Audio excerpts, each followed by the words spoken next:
நேயர்கள் அனைவருக்கும் வணக்கம். சக்தி ஜோதிடம் வழியாக உங்களை சந்திப்பது உங்கள் வழிகாட்டி ஜோதிடர் கண்ணன். கைரேகை கருத்துக்களை மிக எளிமையாக உங்கள் கையை பார்த்தவுடன் புரியும்படி கற்றுக் கொடுத்து கொண்டு வருகிறோம். பாருங்கள், பார்த்து பயன்பெறுங்கள். இன்றைய தலைப்பு என்னவென்றால், வருமானம் எத்தனை விதிரேகை காட்டும். வருமானம் எத்தனை விதிரேகை காட்டும். நம்ம கையை பார்த்த உடனே ஈஸியாக கண்டுபிடிச்சிடலாம். சார், எத்தனை வருமானம் சார் வரும்? வேலை செய்வனா, தொழில் செய்வனா, எனக்கு எந்த வகையில் வருமானம் வரும், யார் மூலமாக வருமானம் வரும், நானே முயற்சி செய்யணுமா, இல்லை திருமணமான பிறகு வாழ்க்கையில் உயர்வேனா, இல்லை தொழிலதிபர் ஆவேனா, எத்தனை வருமானங்கள் வரும், எந்த வயதில் இருந்து வரும், எப்படியெல்லாம் வரும் அப்படி என்பதை, அதாவது விதிரேகை ஆரம்பமாகக்கூடிய இடத்தை பார்க்க வேண்டும். எங்க விதிரேகை ஆரம்பிக்குதுன்னு பார்க்கணும், எங்க முடியுதுன்னு பார்க்கணும், எத்தனை கிளை இருக்கா, எத்தனை விதிரேகை இருக்கிறதோ அதை பொறுத்து பலன்கள் மாறுபடும். நம்ம சனி மேடு, நம்ம பாம்பு விரல் இருக்கு இல்லையா, நீளமா இருக்கிற விரல் பாம்பு விரல். அந்த நீளமா இருக்கிற விரலுக்கு கீழே இருக்கிறது சனிமேடு. அந்த சனிமேட்டுக்கு வரக்கூடிய ரேகை எத்தனையோ அத்தனை விதிரேகை.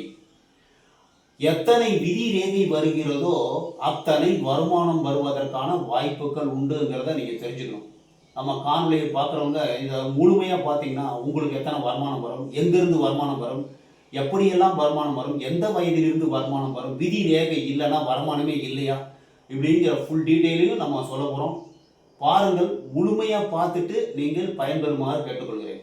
இப்போ இந்த சனிமேட்டுக்கு வரதான் விதி ரேகைன்னு சொல்லிட்டோம் இல்லையா. இந்த விதி ரேகை சந்திரமேட்லேருந்து ஆரம்பிக்கும். இது சந்திரமேடு. சந்திரமேட்லேருந்து விதி ரேகை போகும், இல்லைன்னா சுக்கரமேட்லேருந்து விதி ரேகை போகும், ஆயுள் ரேகையிலேருந்து விதி ரேகை போகும், இல்லைன்னா உள்ளங்கையிலேருந்து போகும், இல்லைன்னா புத்தி ரேகையிலேருந்து போகும், இல்லைன்னா விதி ரேகையே இருக்காது. இதனுடைய முழு பலன் முடியறது குருமேட்டில் முடியும். ஒரு கிளை போகும் குருமேட்டில், விதி ரேகை போகும், சனிமேட்டுக்கு போகும், குருமேட்டில் ஒரு கிளை முடியும், சூரிய மேட்டில் ஒரு கிளை முடியும், இல்லைன்னா புதன்மேட்டுக்கு ஒரு கிளை போகும் சார். இப்படி இந்த கிளை ரேகைகள் போவதை வைத்து எத்தனை வருமானம் வரும், ஒரே ஒரு வருமானமா, வேலை செய்வாரா, தொழில் செய்வாரா, டீட்டெயிலாக பார்த்துக்கலாம். இப்போ முதல்ல வேலை செஞ்சு தான் அவர் வாழ்க்கையில முன்னுக்கு வருவாரு. வேலை செய்வாருன்னா அவருக்கு விதி ரேகை ஒரே ஒரு விதி ரேகை தான் இருக்கும். ஒரே ஒரு விதி ரேகை இருக்கும், அதுல கிளை ரேகை இருக்காது, அழுத்தம் திருத்தமா இருக்கும். அப்ப ரிஸ்க் எடுக்க விரும்ப மாட்டாங்க. பிசினஸ் பண்ணா மூலதனம் போட்டு ரிஸ்க் எடுப்பாங்க, பல வருமானம் வரணும்னா. ஆனா இந்த விதி ரேகை இருக்கு இல்லையா, முடிஞ்ச அளவு ஆயுள் ரேகையிலேருந்து ஆரம்பிக்கும். இந்த ஆயுள் ரேகையிலேருந்து ஆரம்பிச்சு போச்சுன்னா கவர்மெண்ட் ஜாப் எம்ப்ளாய், பர்மனெண்ட்டாக ஒரு வருமானம் வரும். அதில் இன்க்ரிமெண்ட்டு அந்த மாதிரி வரதை வச்சு வாழ்க்கையில் நல்ல ஒரு பெரிய லெவலுக்கு வந்துடுவாங்க. இல்லைன்னா ஒரு தனியாரில் ஒரு வருமானம், ஒரே ஒரு வருமானம், ஒரே ஒரு விதி ரேகை, ஒரே ஒரு வருமானம், ஈஸியாக தெரிஞ்சுக்கங்க. இதுலேயே விதி ரேகையில் கிளை இருக்குது சார். கிளை இருந்ததுன்னா எத்தனை கிளை இருக்கிறதோ அத்தனை வருமானம். இல்லை விதி ரேகை பக்கத்துலேயே இன்னொரு எத்தனை 1-2 கோடு இருக்குன்னா அத்தனை வருமானம் வரத்துக்கு வாய்ப்பு இருக்குன்னு தெரிஞ்சுக்கலாம். இப்போ சந்திரமேட்லேருந்து விதி ரேகை ஆரம்பிச்சு போயிருக்கு சார். சந்திரமேடு விதி ரேகைனா மக்கள் செல்வாக்கு, மனைவி செல்வாக்கு, வாழ்க்கை துணை செல்வாக்கு, மோஸ்ட்லி வெளிநாடு, வெளியூர், வெளிதேசம் சென்று பொருளீட்டுவதாக இருக்கும். அப்படி இல்லைன்னா வாழ்க்கை துணை அவர்களை நிலைநிறுத்தும். வாழ்க்கை துணை உதவி செய்து வாழ்க்கை துணை வாழ்க்கையை நிலைநிறுத்துவதற்காக பிறந்திருக்கும். அவங்களுடைய கர்மா அப்படி இருக்கும். அந்த மாதிரி சந்திரமேட்லேருந்து விதிரேகை போச்சுன்னா, இன்னும் சொல்ல போனா இன்னொரு ஆப்ஷன் இருக்கு. 2 ஆப்ஷன் சொல்லிட்டா, நான் 3வது ஆப்ஷன், வாழ்க்கை துணை வருமானம் தரக்கூடியதாக இருக்கும். ஒரு ஆண் இருக்காரு, அவருக்கு வேலை வாய்ப்பு எதுவுமே இல்லை, மனைவி வேலைக்கு செல்லக்கூடிய மனைவியா இருக்கும், அதான் பர்மனெண்ட்டான வருமானம் வரும். அதை வச்சு இவர் வாழ்க்கையில் பேர், புகழ், செல்வம், செல்வாக்கு எல்லாம் அடைஞ்சிடுவார் இந்த விதி ரேகை. அதே மாதிரி சுக்கரமேட்லேருந்து விதி ரேகை, இது சுக்கரமேடு உள்ளங்க. இப்போ ஆள்காட்டி பெருவர்கள் இருக்கு இல்லையா, அதுக்கு உள்ளாக இருக்கிறது இங்கே கீழ் செவ்வாய், இது சுக்கரமேடு. இது ஆயுள் ரேகை, இது செவ்வாய் ரேகை. இங்கேருந்து ஒரு ரேகை சனிமேட்டுக்கு போகுது சார். அப்போ மக்கள் குடும்பத்தின் மூலமாக, குடும்பத்தில் இருந்து, இது ஆசை குடும்பம், ஆசை மூலமாக சனிமேட்டுக்கு ஒரு ரேகை போகுது சார். அப்போ வாழ்க்கை பூரா காதல் அதிகமாக இருக்கும், பணம் வரும், மக்கள் சப்போர்ட்னால, குடும்ப சப்போர்ட்னால பணம் வரதுக்கு வாய்ப்பு இருக்கு. அதை தவறாக பயன்படுத்துவதற்கும் வாய்ப்பு உண்டு. அடைய முடியாத இடத்தில் காதலித்து வாழுவதற்கும் வாய்ப்பு உண்டு. இந்த சுக்கரமேட்லேருந்து போச்சுன்னா கொஞ்சம் எச்சரிக்கையாக இருக்கணும் சார். சந்திரமேட்டிலேருந்து போச்சுன்னா வாழ்க்கை துணை வந்த பிறகு வாழ்வில் உயர்வு ஏற்படுவதற்கு வாய்ப்பு உண்டு. வாழ்க்கை துணை சொல்ல கேட்டோம்னா வாழ்க்கையில் முன் வந்துடலாம். சந்திரமேட்டிலேருந்து போச்சுன்னா கொஞ்சம் எச்சரிக்கையாக இருக்கணும். ஒரு சில பேருக்கு குடும்பத்தில் சப்போர்ட் மூலமாக வாழ்க்கையில் எப்படி சார் வரும்னா, குடும்பத்தில் ஏதாச்சும் திருமணத்துக்கு பிறகு வாழ்க்கையில் ஒரு பெரிய லம்சமான ஒரு அமௌண்ட் வரும். நிறைய பேருக்கு குடும்பத்தில் வீடு வசதி வாய்ப்பு திருமணம் ஆன பிறகு வாழ்க்கையில் உயர்வு ஏற்படுவதற்கு வாய்ப்பு உண்டு. இது வேலைக்கு செல்லக்கூடிய வாழ்க்கை துணை, இது வசதி வாய்ப்பை தரக்கூடிய வாழ்க்கை துணை அமைவதற்கு வாய்ப்பு உண்டு. நிறைய பேருக்கு எட்டாத உயரத்தில் இருக்கக்கூடிய நபர்களை காதலித்து அதனால பொருளை இழப்பதற்கு வாய்ப்பு உண்டு. மனம் பாதிக்கப்படுவதற்கு வாய்ப்பு, வாழ்க்கை பூரா காதலாக இருக்கிறதுக்கு வாய்ப்பு இருக்கு. ஏன்னா இந்த சுக்கரமேடு அளவுக்கு அதிகமாக இருந்து சாதாரணமாக ஏற்படாது. சுக்கரமேடு அளவுக்கு அதிகமாக இருந்து அதில் வளைகுறியும் இருக்குது. இங்கேருந்து ஒரு ரேகை போயிட்டு சனிமேட்டுக்கு போச்சுன்னா, சனின்னா கலக்கம், கவலை, ஸ்லோனஸ். சுக்கரன்னா ஆசை, அளவுக்கு அதிகமான ஆசை. ஆசை அளவுக்கு அதிகமாக வரும்போது இந்த சுக்கரன்லேருந்து ஒரு சந்திரமேட்டுக்கு ரேகை போகுது. கல்யாணமே ஆனாலும் சண்டை சச்சரவு வரத்துக்கான வாய்ப்புகள் இருக்குது. சனி கலக்கம், கவலை, பயம் அப்படிங்கும்போது சண்டை சச்சரவு வரத்துக்கான வாய்ப்புகள் இருக்குது. எச்சரிக்கையாக இருக்கணும். இந்த ஆயில் ரேகையிலேருந்து விதி ரேகை போகுது சார். 12ஆம் நல்ல வருமானம், அரசு உத்தியோகம் கிடைக்குமான்னு கேட்குறவங்களுக்கு இது நல்ல ஒரு பயனுள்ளதாக இருக்கும். இப்போ நான் தொழிலதிபர் ஆகணும்னு கேட்பாங்க ஒரு சில பேர். எடுத்தோன்னே சார் நான் தொழிலதிபர் ஆக முடியுமா அப்படின்னா, உங்கள் கை ரேகை பார்த்தோன்னா அம்சமாக தெரிஞ்சிடும். இந்த விதி ரேகையில் 2-3 கேலை இருக்குது சார், கண்டிப்பாக நீங்கள் தொழிலதிபர். அப்படி இல்லை, இந்த விதி ரேகை கீழேருந்து ஆரம்பித்து இந்த ஆயில் ரேகையோட சேர்ந்து வரும், இல்லைன்னா ஆயில் ரேகையோட கனெக்ஷன் இருக்கும். அப்போ சின்ன வயசுலேருந்து கஷ்டப்பட்டுருப்பாங்க, குடும்பத்தோட உதவியும் இருக்கும். அந்த குருமேட்டை பார்க்கணும். குருமேட்டில் ஒரு சதுரமோ, இந்த இடத்துல ஒரு குருமேட்டில் ஒரு சதுரம் இருக்குது சார், இல்லை சூரிய மேட்டில் சதுரம் இருக்குது, ஒரு முக்கோணம் இருக்குது, அப்போ திரிசூலம் இருக்குது. ஏதாவது ஒரு அதிர்ஷ்ட குறி இருந்ததுன்னா ஒன்றுக்கு மேற்பட்ட வருமானம். சரிங்களா? அதுக்கப்புறம் இந்த விதி ரேகையோட சேர்ந்து ஒரு பண முக்கோணமும் வரும். இந்த முக்கோணம் வந்ததுன்னு வச்சுங்க, விதி ரேகை, இந்த புத்தி ரேகை, புதன் ரேகை, இது சேர்ந்து ஒரு வருமானம் வரும். பிஸ்னஸ் ஸ்கில், பிஸ்னஸ் மைண்டு, அந்த மாதிரி பிஸ்னஸ் மூலமாக நல்ல ஒரு வருமானம் வர்றதுக்கான வாய்ப்பு இருக்குது. வேலை செய்யணும்னா ஒரே ஒரு விதி ரேகை, சூரிய ரேகை இருக்கும். 50 வயசுக்கு மேலே ஒரு டாப் பொசிஷனில் படிப்படியாக முன்னேறி வாழ்க்கையில் முன்னு போகிறதுக்கு வாய்ப்பு இருக்குது. ஒன்றுக்கு மேற்பட்ட விதி ரேகைகள் கிளைகள் இருந்தாலோ, அல்லது ஒன்றுக்கு மேற்பட்ட விதி ரேகைகள் இருந்தாலோ, பண முக்கோணம் இருந்தாலோ, உங்களுக்கு பல வழிகளில் வருமானம் வருவதற்கான வாய்ப்பு உண்டு. பிஸ்னஸ் மைண்ட் ஏற்படுவதற்கும் வாய்ப்பு உண்டு. நிறைய பிஸ்னஸ் பண்ணி நிறைய பணம் தொழிலதிபர் ஆகிறதுக்கான வாய்ப்புகள் இருக்குது.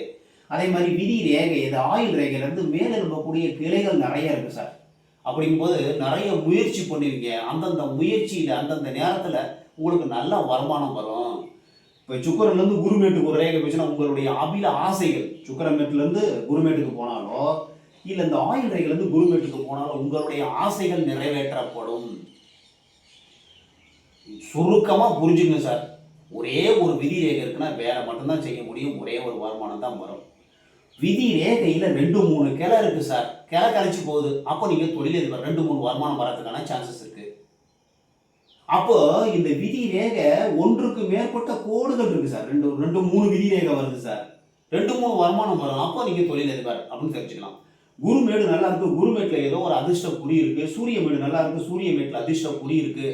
அதன் மூலமாக நிறைய வருமானம் வரும், பல வருமானம் வரும், நிறைய வருமானம் வரதுக்கு வாய்ப்பு இருக்குது. அதே மாதிரி புதன் ரேகை இருக்குது, புதன் மேட்டில் 2-3 ரேகை இருக்குது சார். 2-3 வருமானம் வரதுக்கு வாய்ப்பு இருக்குது. அப்போ தொழிலதிபர் அப்படின்னு நீங்கள் தெரிஞ்சுக்கணும். அதே மாதிரி எனக்கு பூர்வீகமாக நிலமலம் இருக்குமா, அதன் மூலமாக வருமானமா, இந்த ஆயில் ரேகைக்கு கீழே இந்த இடத்துல சதுரமும் முக்கோணமும் இருக்கும். அந்த மாதிரி இருந்ததுன்னா உங்களுக்கு பூர்வீக இடம் நிலமலம் இருக்குது. சூரிய மேட்டை அதை உறுதி பண்ணும், சூரிய மேட்டில் உறுதி பண்ணும். ஈஸியாக புரிஞ்சுக்கணும்னா, ஒன்றுக்கு மேற்பட்ட விதி ரேகையின் கிளைகள் இருந்தால் ஒன்றுக்கு மேற்பட்ட வருமானம். ஒன்றுக்கு மேற்பட்ட விதி ரேகைகள் 2-3 விதி ரேகை இருந்தாலும் தொழிலதிபர், கிளைகள் இருந்தாலும் தொழிலதிபர். சந்திரமேட்டிலேருந்து ஆரம்பிச்சாக்க கிளையோடு ஆரம்பிச்சது, கிளையோட நல்லபடியாக இருந்ததுன்னா அவர்கள் தொழிலதிபர் ஆவதற்கான தகுதி இருக்குது. ஒன்றுக்கு மேற்பட்ட விதி ரேகை இருந்தால். ஒரு சில பேருக்கு விதி ரேகை இல்லை சார் நீங்கள் இத்தனை சொல்கிறீங்க, விதி ரேகை இல்லை, அப்போ அவங்க என்ன பண்ணுவாங்க? உங்களுக்கு பாதை உருவாக்கப்பட்ட விதி ரேகை என்பது கர்மாவின் அடிப்படையில் வாழ்க்கை பாதை இப்படித்தான் செல்ல போகுது அப்படிங்கிறத அது காமிக்குது. ஒரு சில பேர் விதி ரேகை ஒரு மாதிரி போய்கிட்டு இருக்கு, இவங்க முயற்சி பண்ணி புத்தி ரேகை நல்லா இருக்கும், புத்தி ரேகை கொண்டு முயற்சி பண்ணி வாழ்க்கையில் டாப் பொசிஷன் வந்துருவாங்க. விதி ரேகை வேற மாதிரி இருக்கும், ஆனால் இவங்க வேற மாதிரி போயிடுவாங்க. அவங்களுடைய முயற்சியும் அதில் சேர்ந்துடும்.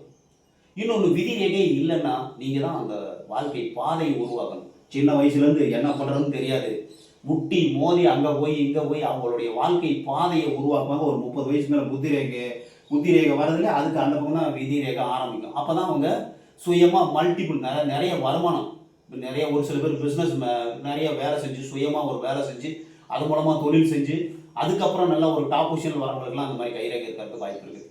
விதி ரேகை இருந்தால் முன்னரே தீர்மானிக்கப்பட்டு விட்டது உங்களுடைய விதி. நீங்கள் விதி ரேகை இல்லைன்னா நீங்கள் தான் விதியை உருவாக்கணும். இவ்வளோதான் ஈஸியாக புரிஞ்சுக்கலாம். உங்கள் கையை பாருங்கள், விதி ரேகை இருக்கான்னு பாருங்கள், எந்த இடத்துல இருக்குன்னு பாருங்கள்.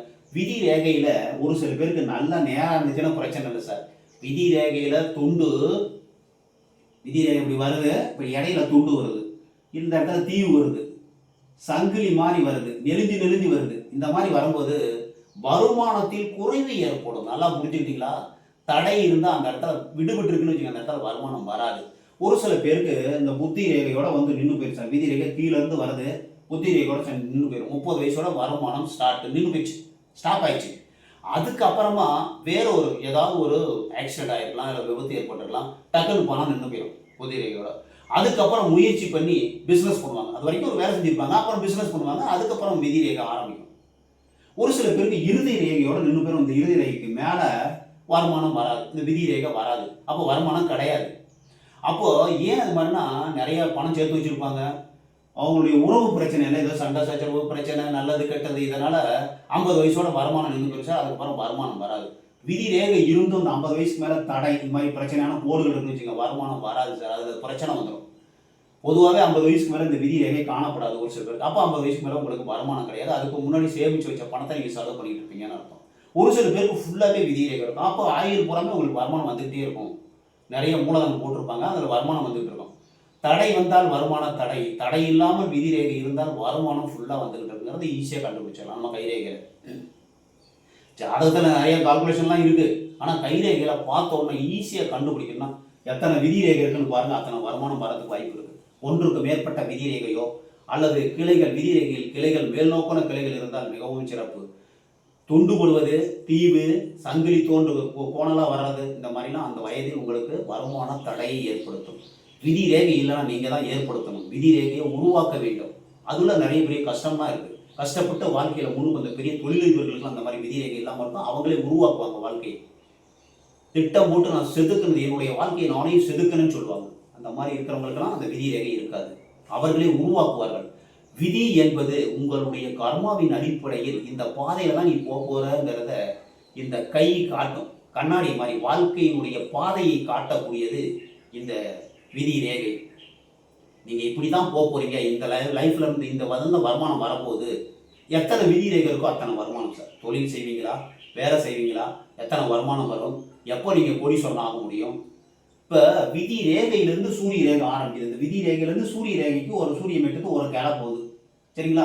இல்லைன்னா இப்போது ஒரு 30 வயசுலேருந்து இங்கேருந்து போகுதுன்னு வச்சுங்க, இல்லை இந்த இடத்துலேருந்து போகுதுன்னு வச்சுங்க. அப்போ 30 வயசுலேருந்து டாப் பொசிஷன், பேர், புகழ், செல்வம், செல்வாக்கு இதெல்லாம் வரதுக்கான வாய்ப்புகள் இருக்குது. இப்படி சேர்த்து பார்க்கணும். எந்த இப்போ புத்தி ரேகைக்கிட்ட வரும்போது விதி ரேகை விட்டு போச்சுன்னு வச்சுங்க, அந்த வயசில் உங்களுக்கு வருமானம் தடை ஏற்படும் சார். இந்த புத்தி ரேகைக்கிட்ட ஒரு ஜாயிண்ட் வரும்போது விதி ரேகைகள் நல்லா இருந்ததுன்னா வருமானம் நல்லா வரும். இறுதி ரேகைக்கிட்ட ஜாயிண்ட் கிட்ட நல்லா இருந்ததுன்னா உங்களுக்கு உறவுகள் மூலமாக பலமான வருமானம் வரதுக்கு வாய்ப்பு இருக்குது. இதில் எதுவும் பிரச்சனை வந்ததுன்னா உங்களுக்கு வருமானம் பாதிக்கப்படும். ஈஸியாக புரிஞ்சுக்கணும்னா எத்தனை விதி ரேகையோ எத்தனை கிளைகள் இருக்கோ அத்தனை வருமானம் வரதுக்கு சான்ஸ் இருக்குது. விதி ரேகை ஒன்றே இருந்ததுன்னா நீங்கள் வேலை செஞ்சு தான் வாழ்க்கையில் முன்னுக்கு வரணும். கை ஹார்டாக இருந்ததுன்னா கஷ்டப்பட்டு தான் முன்னுக்கு வரணும். கை சாஃப்டாக நல்ல ஒரு ரோஸ் இதழ் மாதிரி இருந்ததுன்னா உங்களுக்கு நீங்கள் கஷ்டப்படாமல் உங்களுக்கு பணம் வரதுக்கு வாய்ப்பு இருக்குது. விதி ரேகை இருந்து சூரிய ரேகையும் இருந்ததுன்னா உங்களுக்கு பேர், புகழோடு செல்வம், உங்களுடைய பேர் மூலமும் வருமானம் வரும். அதே மாதிரி உங்களுக்கு கையில் சதுரம் காணப்பட்டால் உங்களுக்கு நிலபலம், சொத்து பத்து மூலமாக வருமானம் வரதுக்கு வாய்ப்பு இருக்குது. குரு மேட்டிலையும் சூரிய மேட்டிலையும் அதிர்ஷ்ட குறிகள் இருந்தால் அதிர்ஷ்டம் மூலமாக உங்களுக்கு பூர்வீக புண்ணியத்தின் மூலமாக வருமானம் வரதுக்கு வாய்ப்பு இருக்குது. இந்த மாதிரி நிறைய கால்குலேஷன் இருக்குது. நீங்கள் விதி ரேகை எத்தனை இருக்குன்னு பாருங்கள், உங்களுக்கு எத்தனை வருமானம் வருங்கிறத. எந்த வயசுலேருந்து விதி ரேகை ஆரம்பிக்குதுன்னு பாருங்கள், அந்த வயசுலேருந்து உங்களுக்கு வருமானம் வரதுக்கான வாய்ப்பு இருக்குது. உங்கள் கையை பாருங்கள், பயன்பெறுங்கள். இந்த இப்போ சொன்ன கான்செப்ட்லாம் உங்களுக்கு நல்லா பிடிச்சிருந்ததுன்னா சப்ஸ்கிரைப் பண்ணுங்கள். புதுசாக பார்க்குறவங்க சப்ஸ்கிரைப் பண்ணிங்க, உங்கள் ஃப்ரெண்டுகளுக்கும் ஷேர் பண்ணி பயன்பெறுங்கள் என்று கூறி மற்றும் ஒரு சிறப்பான காணொலியில் உங்களை சந்திக்கும் வரை உங்கள் வழிகாட்டி ஜோதிடர் கண்ணன். வணக்கம்.